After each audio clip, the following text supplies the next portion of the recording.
So up next is Ben Roberts. He is the Group Chief Technology and Innovation Officer at Liquid Telecom. Ben Roberts is the Chief Executive Officer and Group Director of Network Strategy at Liquid Telecom. Previously, he was the Acting Managing Director at the same company. With over 20 years experience across a range of technologies in design, support, integration, and operational management roles, he has led the group's network and product strategy, expanding its technology base and fiber network across Africa. Before joining Liquid Telecom, Ben was responsible for electronics design and satellite systems at Ericsson United Kingdom Limited. We are looking forward to listening to Ben Roberts. This is an engineer. He's got vast experience and he is coming to take Africa by storm. Over to you, Ben Roberts, and welcome. Hi there, this is Ben Roberts. I'm Chief Technology and Innovation Officer at Liquid Telecom. Thank you to CIO for asking me to present at CIO 100. It's a great honor. I've never made it to a CIO 100 event. Sadly, I'm out of the country this time as well, but I'll be there with people in spirit. So today I want to talk about IoT. It's one of my favorite subjects, and I've been very involved in the spearheading or spurring on the IoT ecosystem within Kenya. But we are talking a lot, and there's a lot of buzz around 5G at the moment. The hype is around the 5G buzz, and so we are talking about 5G and what the future of 5G mean for the Internet of Things, particularly with a focus on Africa. So a bit about us in Liquid Telecom. We have a continent-wide African network of fiber optic cables and data centers. In particular in Kenya, we've been working with IoT in the space of low bandwidths, and I'll talk a bit more about that as we go along, but that's using low power wide area networks. But 5G, although we're not a 5G operator as such as Liquid Telecom, 5G is very exciting for anybody who's involved in fiber and data centers. 5G requires far more fiber than previous Gs. So the connectivity to base stations is requiring always to have fiber. We've seen a lot of investment in fiber going into 4G base stations, but it's going to be required even more for 5G. And we as well in South Africa, we have built a 5G network using some available frequencies that we have. So we've built an open access 5G network for one of the operators there. So there's a lot of innovation is going on in the space of 5G. But I'm going to just quickly touch on things, and I apologize if people have seen this before. I have presented it to the CIO, but just to recap, what is the IoT ecosystem about? IoT is a focus on connecting things rather than people to the internet. And even these numbers on here are out of date, but 20 billion devices by 2020 is what Gartner were predicting, but I think it's the case now. Far more connected things than there are connected people. And I will just remind that, globally there's about 3 connected devices per population of human beings. And in Kenya, we think there's about 1 million IoT devices, a population of about 45 million people. So there's 1 device per 45 people in Kenya compared to 3 devices per person globally. So we're a bit behind the curve, but catching up. And IoT as a technology has been, predicted across the world as having a transformational effect in the way we control things and monitor things about the physical world. But it's this fusion of devices, increased connectivity, and cloudification and more power of computing and artificial intelligence and data science available in the cloud.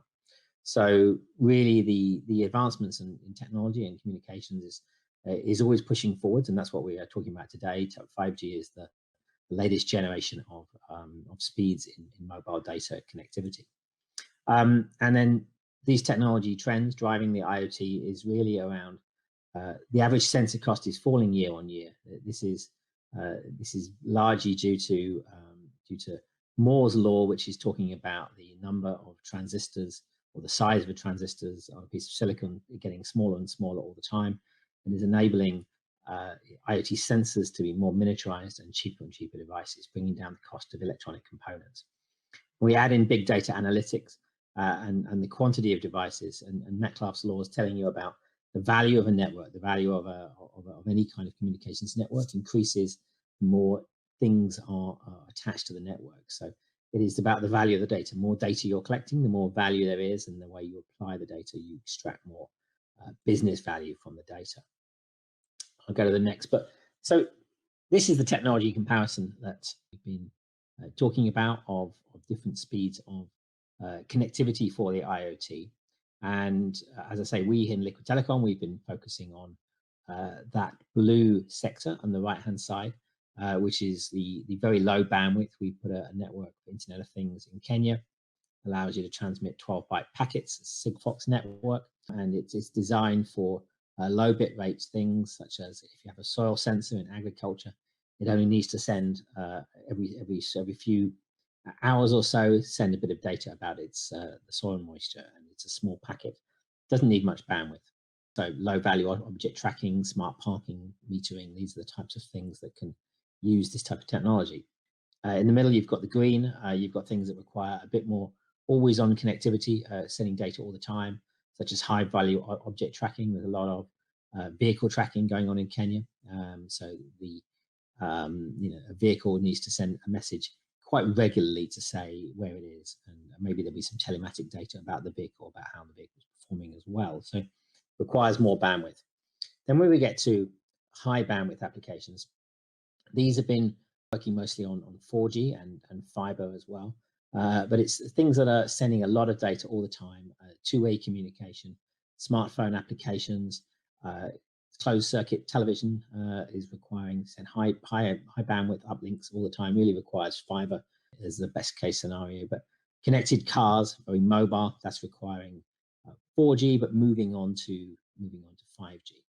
Now 5G, then let's talk about that. So 5G comes with this promise of being a great technology for IoT, really increasing the possibility of the massive number of devices. That's what they're calling massive IoT, the marketing people in 5G, but it's saying that the number of devices really increased upon a 5G network. The capabilities are going to be vastly superior, and also the latency, the lowest latency is going to be available on 5G networks. You'll be able to slice and segment your networks to have private networks and special networks for IoT devices. But for African case, I think that we're not yet at the number of devices that's going to be requiring 5G technologies. So we're not quite seeing IoT as being a driver for 5G yet. So I'm going to come back and recap and talk about this electronics ecosystem in Africa. So IoT development in sub-Saharan Africa is still at a nascent stage, but it's been picking up. It is having some challenges, which is there's been limited investment in innovation and solutions and devices that address local use cases. So we have devices that are requiring to work with unreliable power supplies, requiring batteries, and we also have a challenge on price, low purchasing power against businesses. Companies are struggling to find the business case to buy tens of thousands of IoT devices to roll out their IoT projects. So Kenya has been progressing, and day by day we've got around 3 full electronics manufacturing production lines now in the country, and not all of them in Nairobi. So this is investment coming into this. People are seeing the future, and a number of these, or at least 2 of these, are really going to be focused on building IoT devices. So that's great progress from that side, but there's still a limited presence of component distribution companies are actually not having their offices and businesses set up in Kenya, but they're available to use. I think the South African offices of these companies can supply components to Kenya. And maker spaces are growing all over the country, nationwide as well. So we're working with a number of different innovation hubs across the country who are having some kind of limited space where you can make and develop your prototype electronic IoT devices. So that's really good progress. I think the people who are making IoT devices in Kenya, they're all looking at mostly 2G, 3G, and Sigfox modules in them. I don't think anyone has yet focused on building 5G capable devices. Obviously, reasons for that because lack of coverage of 5G in the domestic market. So here are the growth trends for 5G in general. So the big announcements have come from some of the big operators in South Africa, Vodacom, MTN. They've announced substantive rollouts of 5G, but it's in the smaller numbers of base stations. I don't think that the 5G rollouts have yet got to a very significant percentage of the networks. Still, it's very much a marketing thing. Mobile network operators are having to say they've got 5G, they need this capability. They're competing for high-end customers, and high-end devices are coming out very soon. There are new consumer devices reaching the market. So Samsung and Apple will be launching more 5G devices coming up. So, the MNOs need to have this 5G capability. The spectrum has helped out in South Africa because of COVID and the demand on the network. The regulator did roll out temporary spectrum for the operators to be able to expand their coverage and have more data speeds. But we're still looking at auctions to come. Kenya is yet to really apportion the bulk of the 5G spectrum, and it is yet to be seen how that will pan out. South Africa is planning spectrum auctions next year, and where they're hoping to raise a lot of money, but operators are really struggling to see the business case at this stage to invest heavily in more spectrum and auctions of more spectrum when they are focusing on actually monetizing their 4G. So they've got significant 4G rollouts have been completed, and then there's very large amounts of unused capacity on 4G networks. The operators generally, and especially so in Kenya, are really focused on ways to enhance and push adoption to get people to use the capacity in 4G. So we're seeing some price wars going on in a few markets, capacity in data capacity. Somalia being one of the cheapest places in Africa for having data prices. So we're seeing the prices pushing down. Operators are pushing down the price per megabyte, per gigabyte to really push adoption. But still the GSMA, so this is, as we're talking in this world, I've got a lot of data from the GSMA mobile economy report from 2020. But they're predicting that the number of 5G connections is going to start rising. They're not predicting it happening very quickly. 2020, 21, 22, still really low numbers of devices. It's not really till 2023 that they're expecting it to kick into gear. So this is by GSMA's own predictions, reaching around 30 million devices, and that's not including IoT, reaching 30 million devices by 2025 in the whole of Africa, which is somehow the tip of the iceberg in a continent with a billion population and really large quantities of mobile phone penetration. So this is the technology mix that GSMA are predicting for our region, and they are increasing a increase in subscriber penetration, 44% to 49%, and an increase which is very significant in smartphone adoption. Currently, we're looking at 36% smartphone ownership, almost doubling by 2025 to 62. So that's a big step. And of course, a lot of those new smartphones they'll be coming on as 5G capable devices. But of course, with Africa's circular economy, a lot of people will be getting smartphones that may have been used in other parts of the world, second use phones. So not all of them will be 5G capable as they come into more smartphones. But here's the technology mix. So they're expecting to have 25% of subscriber connections being 5G by 2025. Now, if we extrapolate that to the relatively low number of IoT devices we're talking about, it's perhaps not going to totally change the IoT unless we can see a really big explosion. We are perhaps not expecting to have that big an impact of 5G itself on the IoT landscape. There is a lot of benefit to be had. I mean, as I say, CCTV can really benefit from 5G, but there is not really any expectation of remote vehicles in the consumer segment happening in the future, just because I think the interesting driving styles and road conditions of East Africa are probably not going to be conducive to autonomous vehicles, self-driving cars and the like. So let's look at the IoT distribution. This is from the cellular side. We are seeing South Africa having, although being just one country in Africa, having half of all the IoT devices in the continent.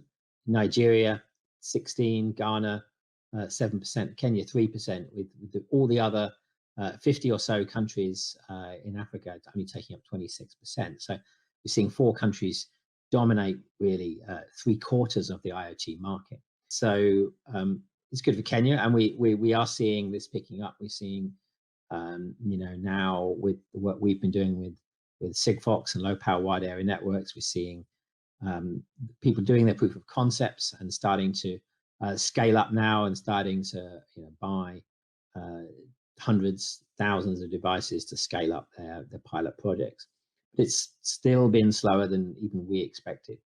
One thing that is perhaps going to be a consideration in Africa is industrial IoT, and it will certainly affect certain industries in Kenya. It's starting, particularly in South Africa, to be adopted more, and mining is an industry that has become heavily automated globally, with autonomous vehicles really being used in the mining sector, and a lot of telemetry on the machines that are there, and the economics of these things stack up. And if you have a certain machine in a mine and it needs new tires, one of those tires might cost $100,000. So if you have some kind of telemetry about the machine that's telling you when the tires will be needing changing, it really makes a big difference to your business. You can order tires to be delivered at the right time and replaced. So it's what we call predictive maintenance. So this is kicking in South Africa, and I think we'll see it we can see in Kenya, industries like ports, cement, industrials. These things can really benefit from IIoT. But private 4G is starting to be adopted. So although we said 5G has this lower latency, some of the companies in South Africa mining are starting to have private 4G networks. So that would cover a whole mine area with a private 4G network. By having those private 4G implementations, you already have lower latency because it's just communicating to centralized control. So the control is on the mine. It's not in the cloud. It's not on the internet. So the latency is reduced by actually deploying private networks. When you come to smaller factories, they would probably not require private networks. A smaller factory might just need Wi-Fi on a campus. But I think that the discussions I had prior to this was really that private 4G as perhaps being more of an interesting application than 5G yet for IoT in this industrial space in Africa. But then, my slide's not very good there, but it's talking about the impact of mobile money on IoT innovation. So this is definitely having an impact. So much as mobile money may not be a feature of the 5G networks, it's definitely a feature of mobile networks.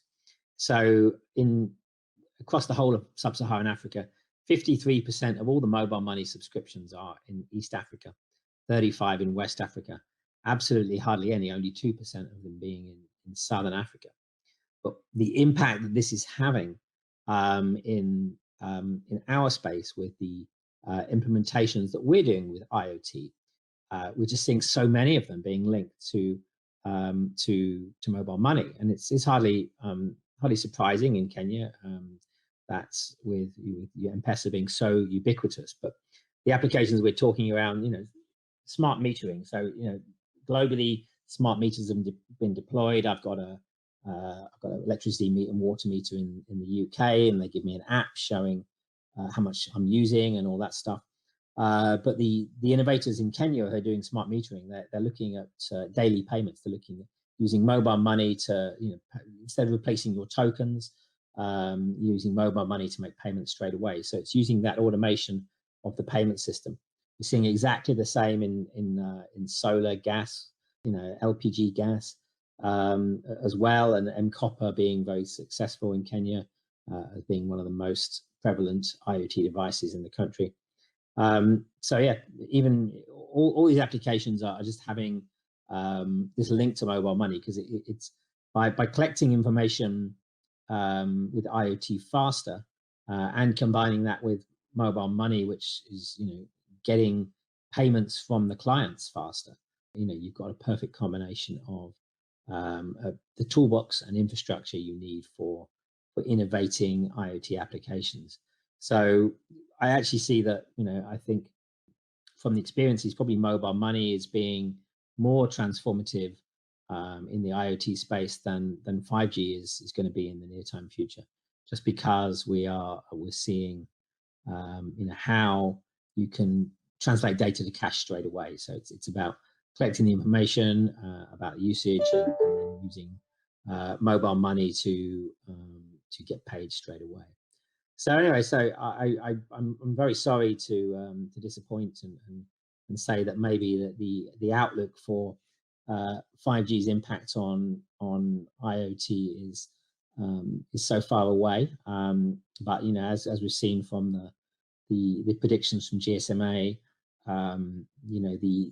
the uptake in Africa is expected to be fairly slow at this point in time, even on the consumer data side, just because of the very large investment that's been made in 4G. Operators are really looking to monetize the 4G spectrum and the 4G networks that they've built. But I'm still really super excited about the future of IoT in general, and the uptake that we're seeing in Kenya, and now demand from Kenyan companies to expand into the whole of Eastern Africa. So yeah, we're seeing a lot of the companies we're working with in the IoT space, they've innovated and done their proof of concepts, but they rapidly want to scale, not just within Kenya, but also into Uganda, Rwanda, and the rest of the East Africa region. So yeah, I will conclude there. So happy to present and give my thoughts on IoT always. And thank you to CIO, and everybody enjoy and have a great time in Naivasha.